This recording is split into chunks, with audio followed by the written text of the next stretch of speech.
name is Sarah Norris. As Pramina mentioned, I'm joined by my lovely colleagues, Paige, and we're getting comfy over here, if that's all right with you. We're a large group, so we're going to be comfy and cozy as we do this presentation. But Paige Curry and Martha Cloutier, and we're going to talk to you about STARS, our institutional repository, thinking about where we've been over the last decade and where we're going in the future, and maybe some of those things that you're thinking about wherever you are with your repository, no matter how old or new it is. We are talking a little bit about 10 years, but we just celebrated our 11th, or we're going to be celebrating 11 in July, so very soon, which is exciting on Digital Commons throughout that time. We have a lot to cover today, so if you have any interest in our slides, of course you're going to get them through the portal, but if you want to look at those live now, we have a QR code and a bit.ly, so whatever works best for you.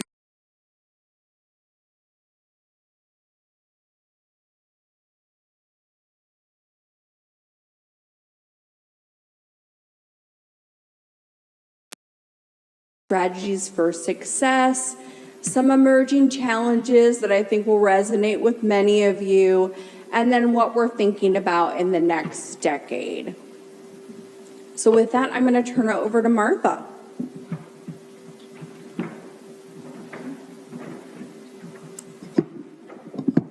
Hello. Sorry, hope you can hear me all right. Thank you. So UCF is a large school, 70,000 plus students. We are located about 13 miles east of downtown Orlando and about 29 miles from Walt Disney World and the Kennedy Space Center. Yes, so I'm sorry. We are officially known as the Knights, but UCF is also affectionately known as Space U. Can you think why? Well, I'll let you know.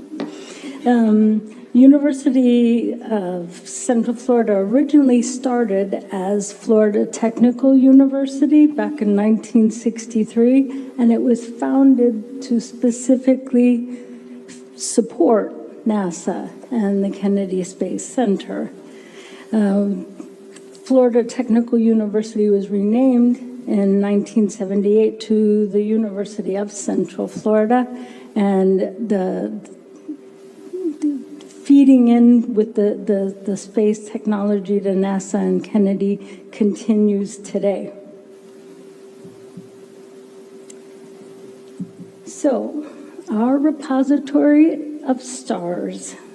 It's another meaningful nod to the university's origin, and it was launched in 2015. Yeah, you can laugh, it's good. Yeah. The UCF libraries played a leading role in envisioning, organizing, governing, and sustaining STARS, while collaborating with campus partners as needed. The repository is managed by the Digital Initiatives Unit, which is the three of us, and we have a couple student assistants as well within the Digital Scholarship Department. STARS has a broad and evolving scope. It encompasses a wide variety of materials. It also leverages multiple digital commons features, thankfully, including journals, events, and exhibits that showcase the university's scholarly output. It is a very good platform.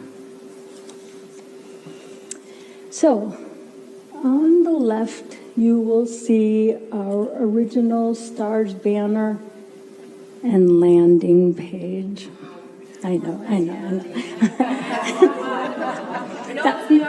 That's enough. But this was from 2015. But feedback from our stakeholders indicated that the design was a little too busy for their liking, and that navigation was not very easy. In response, we introduced the redesigned homepage on your right there.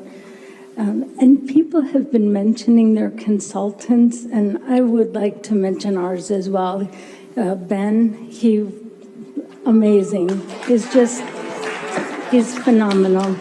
But it helped with this icon-based navigation, and it was just a more streamlined, clean page, and it was and still is well received by our stakeholders and patrons alike. So now Paige is gonna moonwalk over here.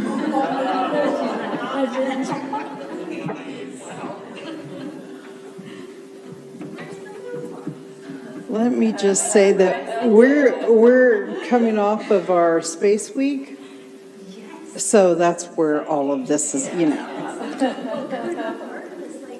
Oh, and Artemis, yeah, okay. We all watched that go up, and you guys all watched it come down. So. Okay, 10 years of growth. We'll start with Stars by the Numbers, which really shows the scale of what we built. To date, Stars has surpassed 15 million total downloads, with nearly 4 million occurring in the last year alone, showing accelerated engagement. That said, some of this recent growth may be influenced by AI bots, and Sarah will talk more about that in a few minutes. I was going to say next, but I'm the next. Okay. When we look at our top downloaded items, 2 of the top 5 are AI-focused, which highlights how rapidly educators are seeking guidance on emerging technologies like ChatGPT. Trending topics like AI and social media tend to drive spikes in traffic and help keep the repository current, while evergreen content continues to perform well over time, reinforcing Stars as a long-term scholarly resource. ETDs also remain a foundation of our collection, consistently attracting researchers worldwide. So that's me 10 years ago, or not quite. All of this momentum builds on an important early milestone. Stars reached 1 million downloads in less than 3 years by April 13th, 2018, which signaled early adoption and impact. We also marked the achievement by hosting a stakeholder celebration, emphasizing that this progress was driven by collaboration across the campus. Sarah.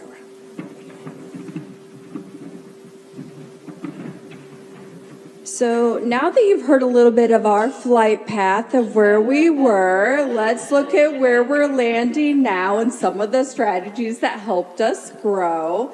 I'm going to keep the space puns going throughout this. Yeah, we're going to keep everybody awake. So I'm going to call my section the TLDR because we have a lot of content that we wanted to share and we have a very little amount of time. So I'm just going to go over these really quickly. Again, you'll have access to these slides, so feel free to refer back or reach out to us at UCF. We love connecting with folks. But we used a lot of outreach strategies to get to where we are today with the repository.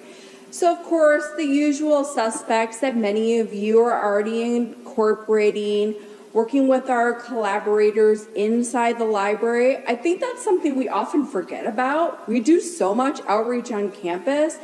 Connecting with your colleagues in the library is a really good thing to do. They're going to help you also do more of that outreach. We're actually re-envisioning how we do that in STARS.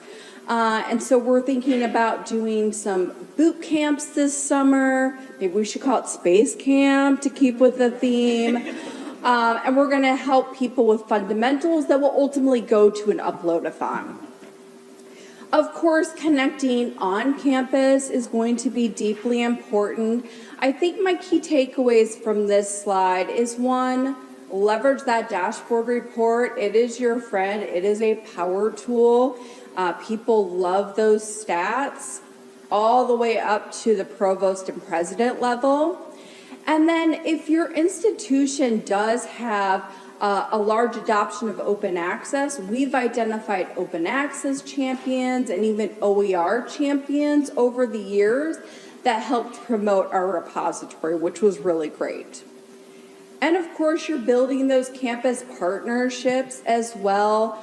Our College of Graduate Studies and Honors College are our besties, but don't forget about some of your other colleagues on campus too.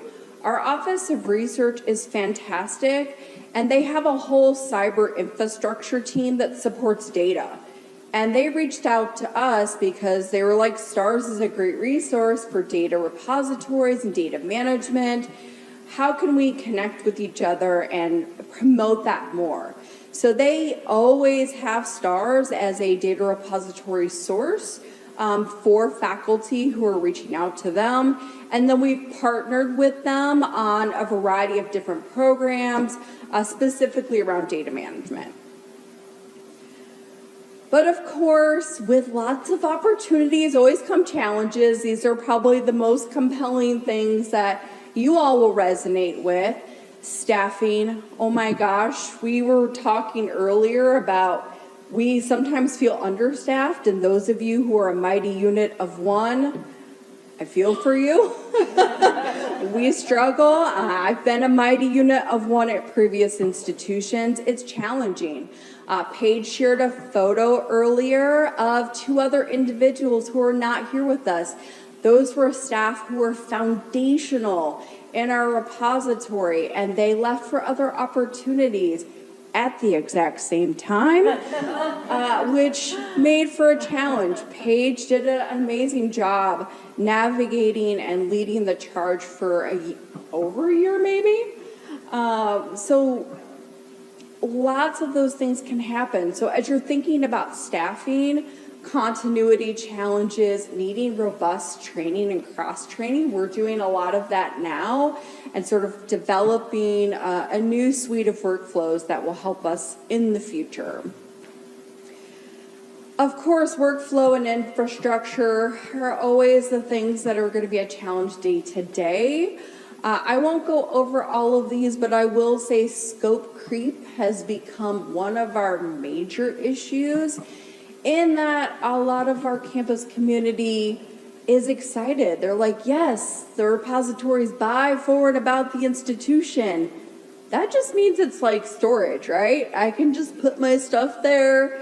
It's just a place for me to put things. And so we've had to kind of have conversations about what is a collection development policy, or what is the scope of what we contain in the repository. So we're always kind of looking at that, managing expectations, figuring out ways that we can integrate more with our reporting tools and things like that's going to be important. So it's kind of all the things.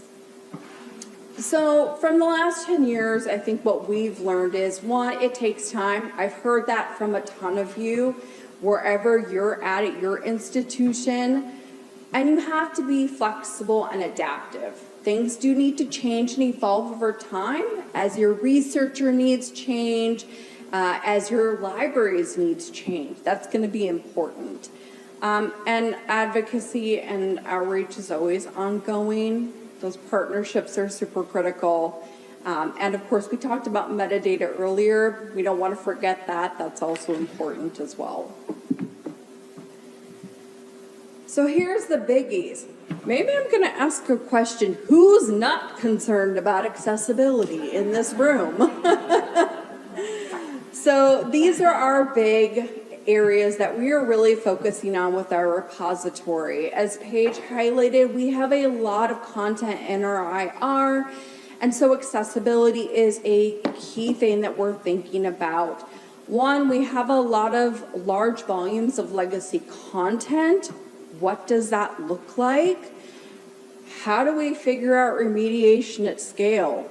Do we do remediation at scale? If we do, that does present a lot of operational challenges. We did the math on some remediation, and using assisted tools like AWS and Adobe, was about a year's worth of someone's full-time work versus 5 years if we did it manually on our own. So it's something that is definitely at the fore of our mind. The way we approach it at UCF is more as a triage, so we don't actually remediate content for others. I know some other institutions may do that, but we do review submissions. So if somebody submits something, we review it for accessibility, and then our team will provide a report to that individual if there are remediation concerns, if there's accessibility challenges. We have an amazing partnership on our campus with our digital accessibility lab. If you do not know who your accessibility folks are on campus, connect with them. They're fantastic, and if you do have this kind of equivalent of a lab or a unit, leveraging them as much as you can. Ours has been amazing with workflows, processes, training. They do remediation. They've created templates for our users so that they have, whether it's a journal or ETDs, so that they can make things more accessible. We do a lot of training ourselves. We just did a workshop on our library. We're thinking about doing some more going forward. And I'll talk a little bit about some of the tools that we're using to incorporate accessibility. Okay, another question. Who's not thinking about AI and the repository? So chances are this is also an area of your concern as well. Of course, we know that there are increasing use of repository content for training large language models. There's been so many sessions today talking about that. Equally, those concerns about intellectual property and consent, what does that look like? One of the things that we're really interested in, and if any of you have done this or you're thinking about it, we're trying to decide if we can create some kind of transparency statement for IRRR, which is hard to say, to see if we can make it clear for our users if their content is being put into a repository. There's a very high likelihood that their content is going to be harvested by large language models. And so just making it clear that that is a possibility so that people know that up front, I think would be very helpful. And of course, our journals are also looking at policies related to transparency as well. And so lots of conversations, policies. We don't have any specific policies on campus around generative AI. But like many of yours, we're kind of all in, so we're trying to figure out what that looks like. I talked about this earlier in our panel, but just to highlight some of the things that we are doing specifically around Gen AI and our repository to leverage and optimize workflows.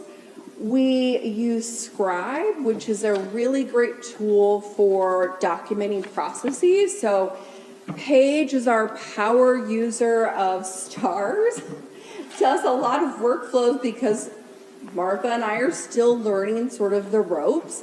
And so she'll go in and do a process.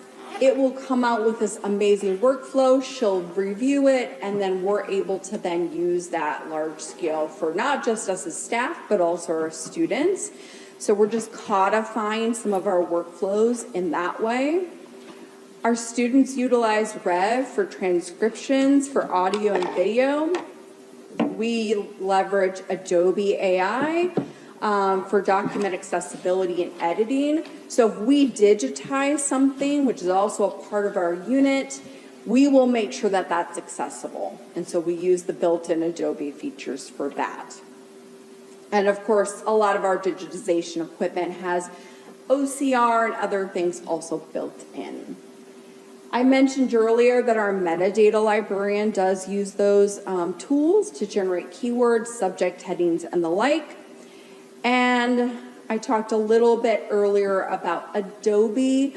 So we are looking at the AWS Adobe remediation tool as a potential.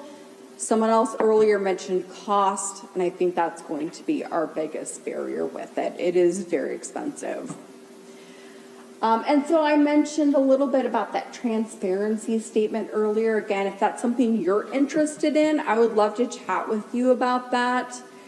We're also doing a lot of training ourselves. So Paige just went through a training through the University of North Florida for AI work and life, which is great. Martha and Paige have both been doing AI trainings online through webinars, and we also engage our students in that as well.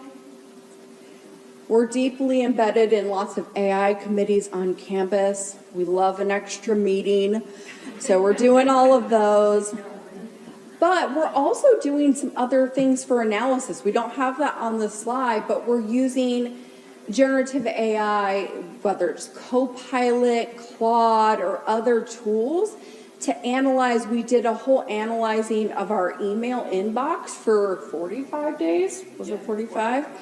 To see what trends were coming out of it so that we could highlight to our department head the kind of scale and scope of work that comes into our IR.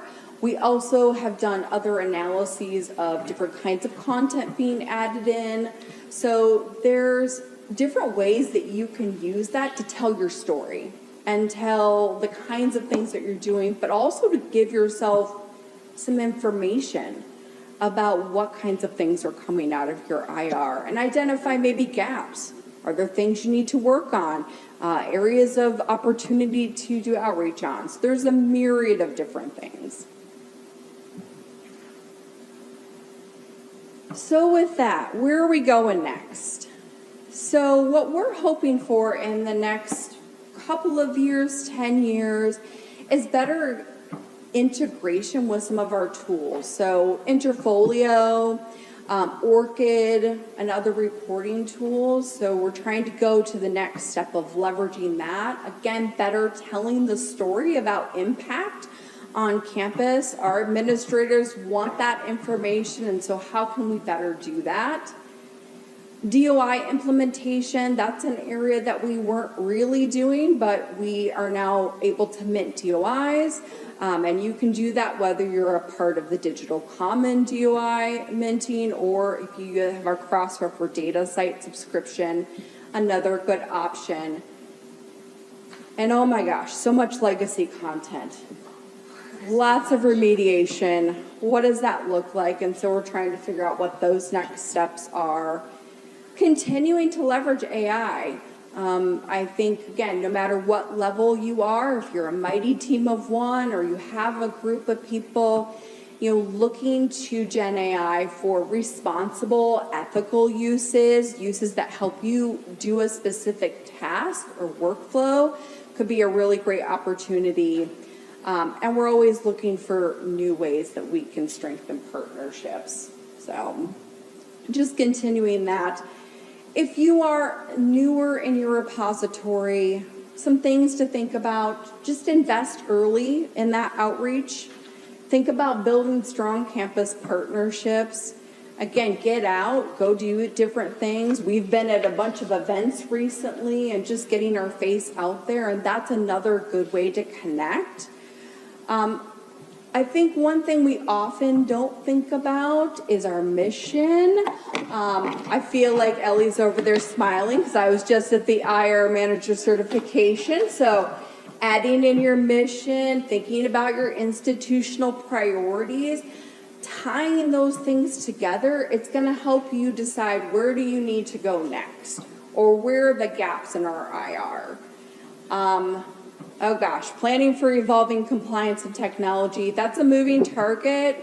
We're all doing our best. We're all in that together. And consider infrastructure if that's needed. Obviously, funding and staffing are challenging, but also equipment and other things are considerations. So if you can utilize ways that you tell your story about your IR to help you get those things or advocate for those things, that's a really good way that you can try to do that.